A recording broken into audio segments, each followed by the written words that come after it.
Hi everyone, this is Preeti Chaudhary. Welcome to UPSC cracker. आज हम पर्यावरण एवं पारिस्थितिकी एनवायरनमेंट एंड इकोलॉजी का रिवीजन करेंगे। इसको हम दो पार्ट में पढ़ेंगे। एनवायरनमेंट एंड इकोलॉजी को हम दो पार्ट में करेंगे। आज पार्ट 1 में हम पढ़ेंगे फर्स्ट इकोसिस्टम पढ़ेंगे, सेकंड पढ़ेंगे एनवायरनमेंट प्रोटेक्शन से संबंधित जितने भी क्वेश्चंस ग्लोबल एफर्ट को लेकर हैं वो पढ़ेंगे। इसके बाद पढ़ेंगे national park and wild life sanctuaries. तो 3 टॉपिक आज कवर करेंगे और रेस्ट ऑफ द टॉपिक्स हम पार्ट 2 में कंप्लीट करेंगे।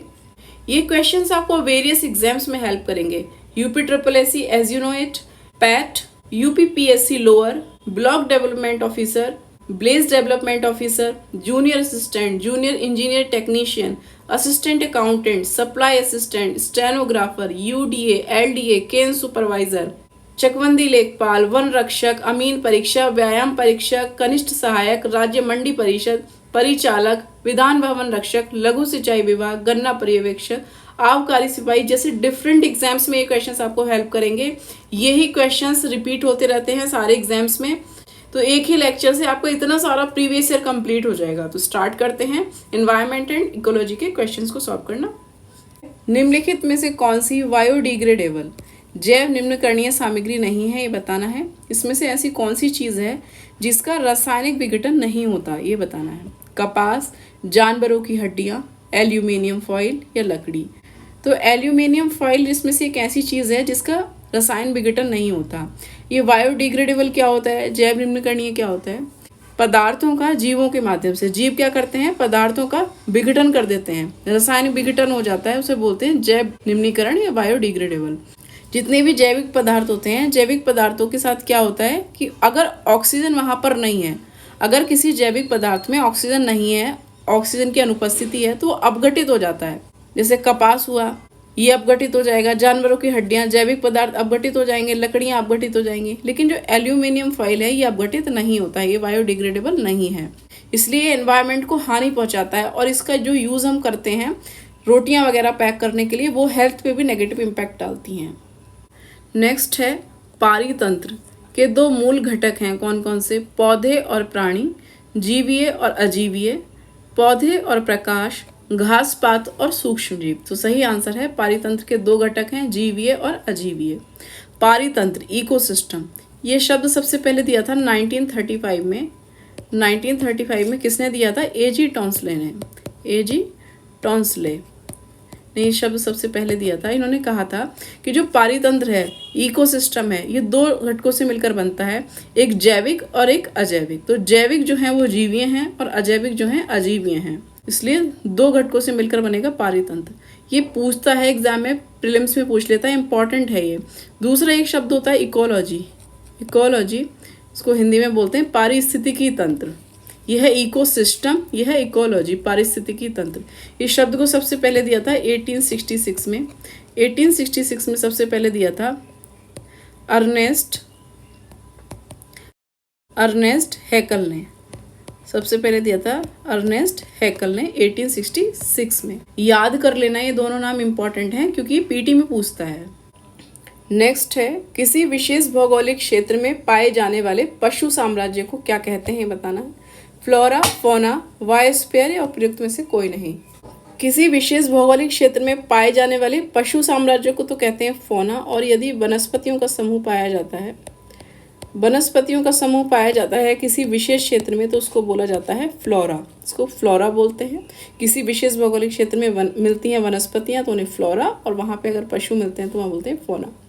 ये जीवन के मात्र 2 रूप हैं, पशु और वनस्पति, जो एक स्थान में विद्यमान हो सकते हैं। इसके अलावा जो जीवन के अन्य रूप होते हैं, जैसे फफूंदी हुई, एक कोशिकीय जीव हुए, गैर पादप हुए, गैर जंतु जीव हुए, जैसे बैक्टीरिया होता है, वो ये सब फ्लोरा फौना में नहीं आते हैं, वो एक स्थान पे विद्यमान नहीं रहते हैं। नेक्स्ट है निम्नलिखित में से कौन सा अजैविक घटक नहीं है, मतलब कौन सा एक जैविक घटक है वो बताना है। पानी, मृदा, हवा या कवक। तो सही आंसर है कवक। कवक इन चारों में से एकमात्र ऐसा घटक है जो एक जैविक घटक है, अजैविक घटक नहीं है। जैविक घटक कौन कौन से होते हैं? पर्यावरण में रहने वाले जितने भी जीव जंतु हैं, मतलब पर्यावरण में रहने वाले सभी जीव जंतु, चाहे वो जलचर हों, नभचर हों या स्थलीय जीव हों, सब जैविक घटक कहलाते हैं। इसमें कवक क्या होगा, ये जैविक घटक है, अजैविक घटक नहीं है। ये क्वेश्चंस हो गए पारिस्थितिकी तंत्र अर्थात इकोसिस्टम से संबंधित क्वेश्चंस। अब पढ़ेंगे हम पर्यावरण संरक्षण, एनवायरमेंट प्रोटेक्शन से संबंधित ग्लोबल एफर्ट्स के क्वेश्चंस को। एनवायरमेंट प्रोटेक्शन से पहला क्वेश्चन है, उस आंदोलन की पहचान करें जो वनों के बारे में आम जनता की जागरूकता का जीवंत उदाहरण है। वन महोत्सव, भारत छोड़ो आंदोलन, हरित क्रांति या चिपको आंदोलन। सही आंसर है चिपको आंदोलन। चिपको आंदोलन कब हुआ था? 1973 में, जब उत्तराखंड यूपी से अलग नहीं हुआ था तब हुआ था ये 1973 में। चमोली डिस्ट्रिक्ट, उत्तराखंड के चमोली डिस्ट्रिक्ट में हुआ था। और इसके जो नेता थे वो नेता कौन थे? इसके नेता थे सुंदरलाल बहुगुणा। सुंदरलाल बहुगुणा इसके नेता थे और उनके साथ साथ एक नेता और थे, उनका नाम है चंडी प्रसाद भट्ट। उनका नाम है चंडी प्रसाद भट्ट।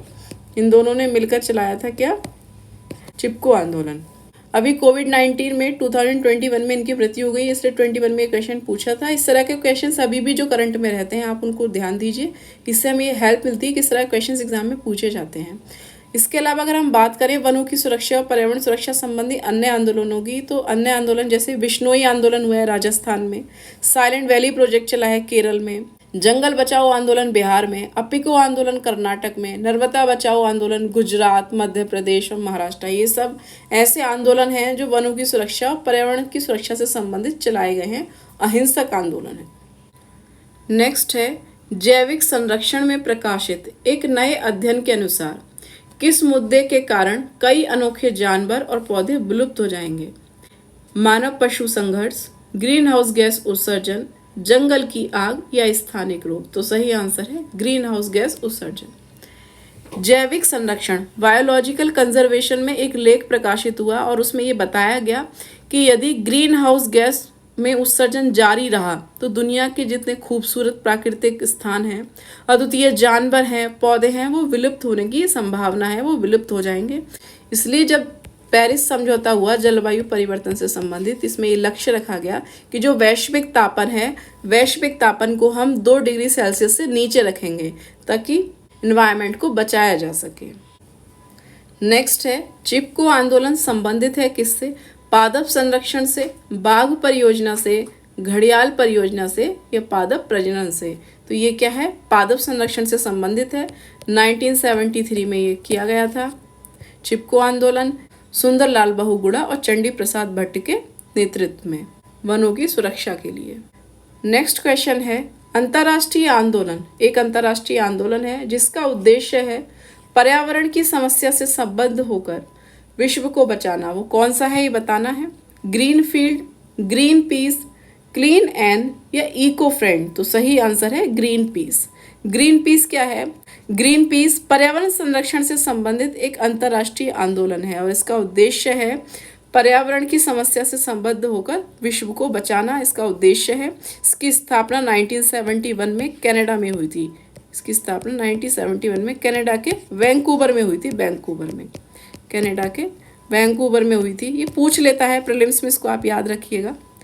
प्रारंभिक उद्देश्य इसका क्या था? इसका प्रारंभिक उद्देश्य था अमेरिका द्वारा अलास्का में किए जाने वाले नाभिकीय परीक्षण का विरोध करना। इसका प्रारंभिक उद्देश्य था। और ग्रीन पीस के अगर मुख्यालय की बात करें, इसके मुख्यालय की बात करें तो इसका मुख्यालय है एम्स्टर्डम। एम्स्टर्डम में इसका मुख्यालय है। और एम्स्टर्डम कहाँ पर है? एम्स्टर्डम है नीदरलैंड में, इसका मुख्यालय है। वहीं इंडिया के ग्रीन पीस की बात करें, green peas India, green peas India की बात करें तो ये कहाँ है? इसकी स्थापना हुई है 2001 में और इसका मुख्यालय कहाँ पर है? बेंगलुरु में। इसका मुख्यालय कहाँ है? बेंगलुरु में इसका मुख्यालय है। सो ये क्वेश्चन थे जो एनवायरनमेंट प्रोटेक्शन से संबंधित ग्लोबल एफर्ट्स से रिलेटेड जो क्वेश्चंस प्रीवियस ईयर में यूपी SSSC में पूछे गए थे। अब हम पढ़ेंगे national park and wild life centuries के बारे में।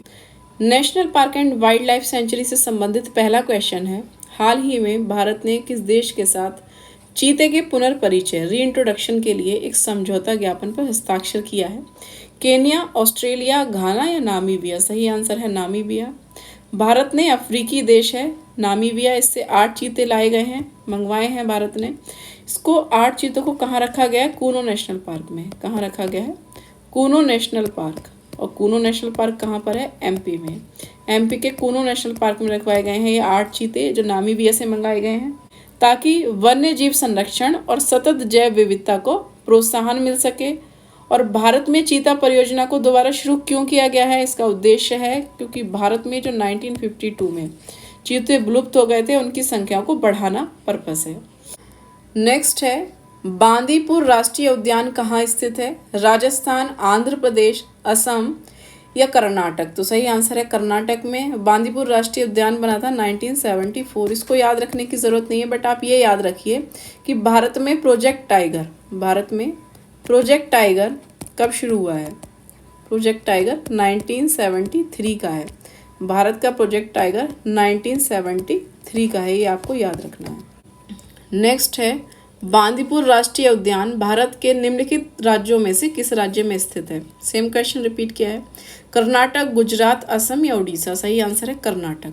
बांदीपुर नेशनल पार्क कहाँ पर है, ये है कर्नाटक में। कर्नाटक में बेसिकली कर्नाटक, इसके साथ तमिलनाडु और केरल, इन तीनों राज्यों के त्रिजंक्शन क्षेत्र में स्थित है बांदीपुर राष्ट्रीय उद्यान।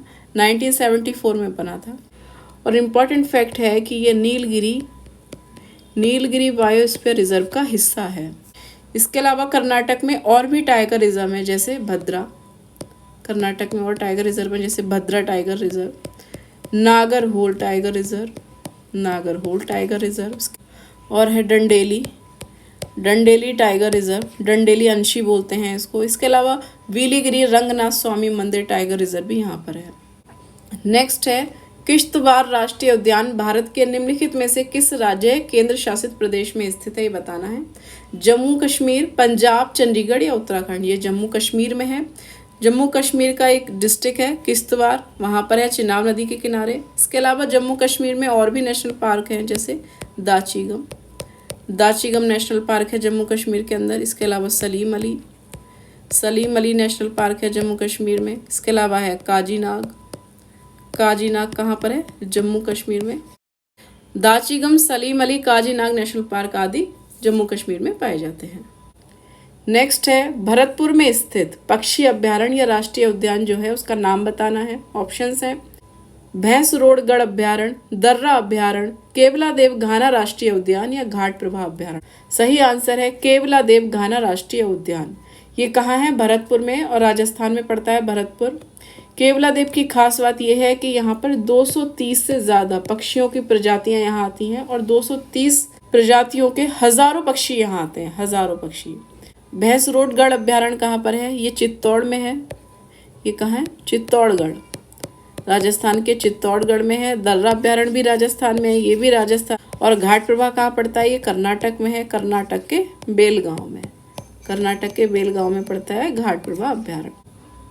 नेक्स्ट है काजीरंगा राष्ट्रीय उद्यान स्थित है कहाँ पर है, ये बताना है। मध्य प्रदेश, असम, पश्चिम बंगाल या केरल। तो ये है असम में स्थित काजीरंगा राष्ट्रीय उद्यान। मध्य प्रदेश के अगर राष्ट्रीय उद्यान की बात करें, नेशनल पार्क की, तो मध्य प्रदेश में कान्हा राष्ट्रीय उद्यान है। पश्चिम बंगाल में सुंदरवन है, बहुत फेमस है, सुंदरवन राष्ट्रीय उद्यान है, नेशनल पार्क है यहाँ पर। और केरल में पेरियार नेशनल पार्क। नेक्स्ट है भारत में कुल कितने संरक्षित जैव मंडल बायोस्फीयर रिजर्व हैं, बताना है। 10, 12, 18 या 25। तो सही आंसर है 18। भारत में 18 संरक्षित जैव मंडल बायोस्फीयर रिजर्व हैं। जैसे अगर हम काउंटिंग करें, नीलगिरी, नौकरेक, नंदा देवी, मानस, मन्नार की खाड़ी, ग्रेट निकोबार, सुंदरवन, सिमलीपाल, डिब्रू सेखोवा, देहांग देवांग, पंचमढ़ी, कंचनजंगा, अगस्तमलाई, अचानक मार जो अमरकंटक पर है, कच्छ, शीत रेगिस्तान, शेषाचलम की पहाड़ियाँ, पन्ना जो सबसे नया है, लेटेस्ट बायोस्फीयर रिजर्व है। नेक्स्ट है दांडेली वन्यजीव अभ्यारण्य भारत के किस राज्य में स्थित है, केरल, तमिलनाडु, तेलंगाना या कर्नाटक। तो ये कर्नाटक में है। दांडेली वन्यजीव अभ्यारण्य को पक्षी प्रेमियों का स्वर्ग भी कहा जाता है। यहाँ पे 200 से ज़्यादा पक्षियों की प्रजाति मिलती हैं, 200 से ज़्यादा। नेक्स्ट है कीठम झील और सुर सरोवर पक्षी अभ्यारण्य निम्नलिखित में से किस शहर के पास है, ये बताना है। झांसी, कानपुर, लखनऊ या आगरा। तो सही आंसर है आगरा। कीठम झील और सुर सरोवर पक्षी अभ्यारण्य कहाँ है, आगरा में है। नेक्स्ट है इराविकुलम राष्ट्रीय उद्यान किस राज्य में स्थित है ये बताना है। कर्नाटक, असम, केरल या आंध्र प्रदेश। सही आंसर है केरल। इराविकुलम राष्ट्रीय उद्यान केरल के इडुक्की जिले में है। केरल के इडुक्की जिले में स्थित है। नेक्स्ट है थट्टेकड पक्षी अभ्यारण्य कहाँ है। केरल, अरुणाचल प्रदेश, पंजाब या गुजरात। ये केरल में है। नेक्स्ट है भद्रा वन्यजीव अभ्यारण्य किस राज्य में स्थित है। केरल, मध्य प्रदेश, कर्नाटक और उत्तर प्रदेश। सही आंसर है कर्नाटक। भद्रा वन्यजीव अभ्यारण्य कर्नाटक के चिकमंगलूर में है। कर्नाटक के चिकमंगलूर में है भद्रा वन्यजीव अभ्यारण्य। यूपी की बात करें तो यूपी में पड़ता है चंद्रप्रभा। चंद्रप्रभा कहाँ है। चंद्रप्रभा अभ्यारण्य है यूपी के अंदर और भद्रा वन्यजीव अभ्यारण्य है कर्नाटक में, कर्नाटक के चिकमंगलूर में। So guys this is the end of the video. पर्यावरण से संबंधित क्वेश्चंस को पढ़ा है आज हमने। पार्ट 1 कंप्लीट हो गया है और कल हम पढ़ेंगे पर्यावरण से संबंधित पार्ट 2 को। पार्ट 2 में हम पढ़ेंगे pollution, green house effect, climate change, world heritage sites और एनवायरमेंट मिसलेनियस को कल हम पढ़ेंगे। सो रिवीजन करते रहिए, हैप्पी रहिए and thanks for watching this video.